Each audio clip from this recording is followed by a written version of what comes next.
Vote আসে, vote যায়, কিন্তু সাধারণ মানুষের দুর্দশা একই জায়গায় আটকে থাকে। প্রতিশ্রুতি বাড়ে, ভাষণ বাড়ে, কিন্তু বাস্তবের কষ্ট কি একটুও কমে? সবচেয়ে বেশি চাপে আজ কৃষক বন্ধু, বিশেষ করে আলু চাষিরা। রক্ত ঘাম ঝরিয়ে মাঠে আলু ফলিয়েছেন, কিন্তু সেই আলু আজ মাঠেই পড়ে নষ্ট হচ্ছে। ন্যায্য দাম তো দূরের কথা, খরচটাই উঠছে না। চাষিরা আজ দিশেহারা। ফসল আছে কিন্তু দাম নেই, পরিশ্রম আছে কিন্তু মূল্য নেই।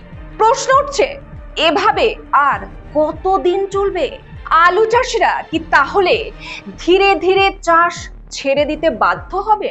এমত অবস্থায় চাষিরা যদি চাষ বন্ধ করে দেয়, তাহলে সাধারণ মানুষ থেকে শুরু করে আমরা সকলে খাবো কি, সেটা এখন ভাববার বিষয়।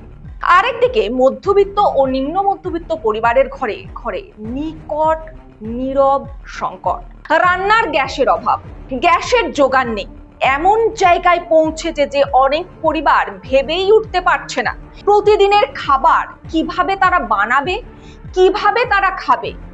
অনেককেই বাধ্য হয়ে আবার কাঠ বা বিকল্প জ্বালানির দিকে ফিরতে হচ্ছে।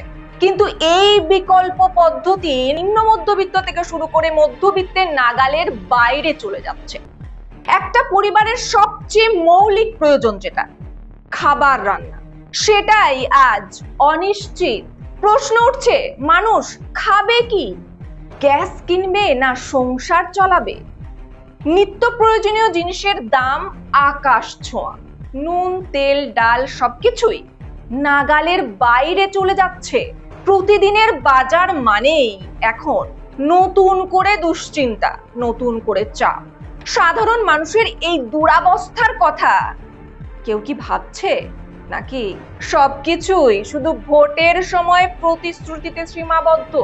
ভোটের আগে অনেক কথা, অনেক প্রতিশ্রুতি, কিন্তু ভোট শেষ হলেই যেন সব ভুলে যাওয়া হয়। এই অবস্থায় সাধারণ মানুষের কথা কি কেউ ভাবছে? ভোটের আগে যত প্রতিশ্রুতি, ভোটের পর ততটাই নীরবতা। এটাই কি বাস্তব? শেষমেশ একটাই প্রশ্ন বারবার ফিরে আসছে, মানুষের এই দুঃখ কষ্টের সমাধান কে করবে? তবে কি সত্যি সাধারণ মানুষের দিন বদলাতে চলেছে? কে বদলাবে?